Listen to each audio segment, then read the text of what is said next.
applicable here in America.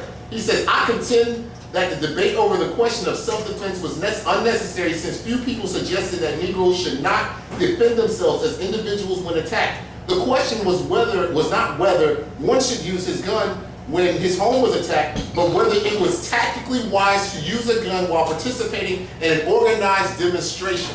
Okay? So this is on Where Do We Go, page 27. I want y'all to write that down. So, and that's another thing. A lot of people get it twisted about the struggle. Martin Luther King was having organized protests, okay? Non-violent organized protests. What Malcolm was talking about was, okay, somebody hits you, you defend yourself. Okay, if that's a personal thing. If somebody on the street attacks you, of course you're supposed to defend yourself. That's in the Second Amendment. You have the right to bear arms. We already know that. What are you telling us that we already don't know? Okay, all right? But this was an organized, non-violent demonstration, okay? So those are two different things, all right? They just want the people to understand that. They want the Pan-Africanists and the Black nationalists to understand that. Those are two different, you compare apples and oranges, all right? Let me read another quote here too. Same book? No, Martin Luther King had a speech on Vietnam, beyond Vietnam, okay? He talks about how he supports the violent revolutions overseas. Let me read this. He says, these are revolutionary times. All over the globe, men are revolting against old systems of exploitation and oppression, and out of the wombs of a frail world, new systems of justice and equality are being born. The shirtless and barefoot people of the world are rising up as never before. We in the West must support these revolutions. He didn't say support these revolutions non-violently. He said we must support these violent revolutions. He says it right here. Look it up on YouTube. Look it up if you want to. All right? Let me see. What else did he say? What else did he say? How much more time we got left? 1 minute and a half. 1 minute. What else can I say? All right. Let me see. What else can I say? And I want you to say, once y'all look at that book, Malcolm in America, A Dream or a Nightmare by James H. Cole. I want y'all to read that book too. I think I'm out of notes here. Yeah, if he wanted, if Martin Luther King wanted integration so bad, okay, the church he was at was all black. His family was all black. He could have married somebody who wasn't black. Okay, his organizations were black. Okay, this neighborhood that he lived in was black. Okay, so if he wanted integration, he could have just moved away and moved in with people who wasn't his race. All right. Let me see what else.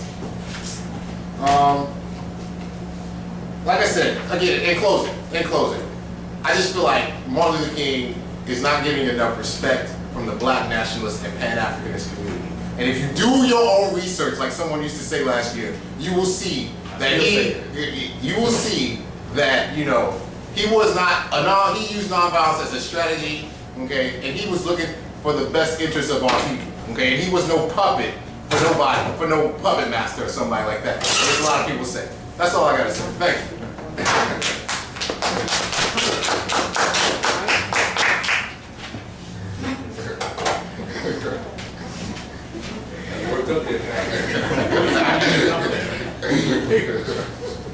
Okay, my own. Well, where do I begin? Debating me, not debating Brett, so I need to respond. Well, where do I begin? That was a mouthful. Okay, now allegedly, there's supposed to be some sort of insinuation that Malcolm was a punk. Let me put it to you this way. Would you call Mike Tyson a punk?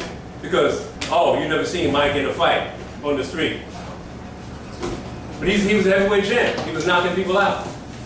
So, I mean, if that's some sort of litmus test, then, we better go back to the drawing board and make a new definition. Anyway, all this talk about Malcolm being violent, YouTube clips and this and that.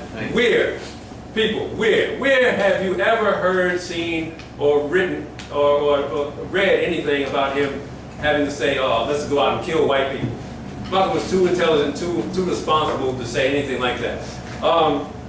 Anybody can spread rumors, anybody can make claims, but do you have documentation? Do you have proof of any of these claims? The other thing is this. The police raided a mosque in LA. This was somewhere in the 1960s. What happened in that incident was that the police allegedly got a call from someone saying that there was some sort of crime being committed in the mosque. what happened was they came out with guns blazing. They didn't ask questions. They just stormed the mosque. Now, would they have done that with a Christian church? No. Historically, they've never done that. But they felt it was okay to come in with impunity, guns blazing, and as a matter of fact, they shot and killed Ronald Stokes, who was the secretary of the LA Mosque at that time. What was his crime? Just being black. That's it, JBB. It's a fatal disease, just being black. Now, at that time, Malcolm, and there was a number of Muslims that wanted to go and attack the police. They wanted to wage war and take those cops' lives. However, Malcolm held them back. Now, if a man's violent, why would he go and attack the police? I mean, he certainly had the incentive. He certainly had a reason. I mean, but no. He played it cool, calm, and collected, and he followed the orders of Elijah Muhammad, which was, don't do anything foolish that's going to provoke another violent reaction from the LA police. So what did he do? He took it into the court. They sued the LAPD. They sued the police department, and they got a financial reward out of it. Not bad for a man who was considered violent. There's some talk about Malcolm not being as influential or not as being as internationally well recognized.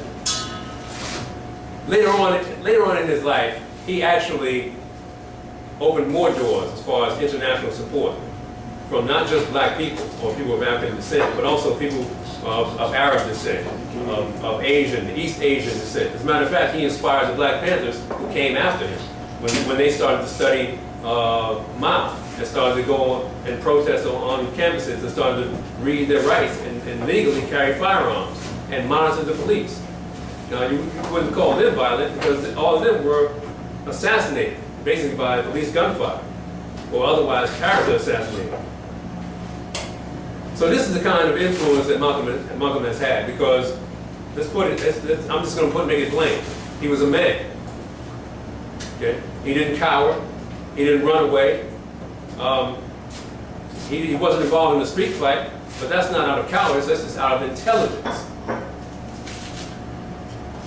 Now, COINTELPRO, as we may know, was designed to destroy any black so-called leader or messiah. And Malcolm and Martin were both targets of this insidious legal measure to undermine any sort of black leadership. If Malcolm was not such a threat, then why was he wiretapped? Why was he seen as a grave threat, where he was even barred from France? Oh, but there's no talk about that, though. Because they know the power of the spoken word. They know that he was a charismatic and influential leader who could get the masses to move. As a matter of fact, there was a peaceful demonstration outside the New York City Police Department when the cops actually assaulted a black man, and Malcolm led a peaceful yet uncompromising demonstration among followers within the Nation of Islam. And the police chief at that time was quoted. Some of you who are fans of pop culture, you can refer to the Malcolm X movie made by Spike Lee. The police chief was quoted as saying, "That's too much power for one man to have." And that was attributed to Malcolm X, not Dr. King. The other thing is that Christianity historically has pacified people of African descent. It has been taught in the Bible, yes, slaves, obey your masters. And some of our own founding fathers have been slave owners who wrote the Constitution. Islam has been seen as the black man's religion. This is true. I don't know if it's for black people or for not. I mean, religion is just for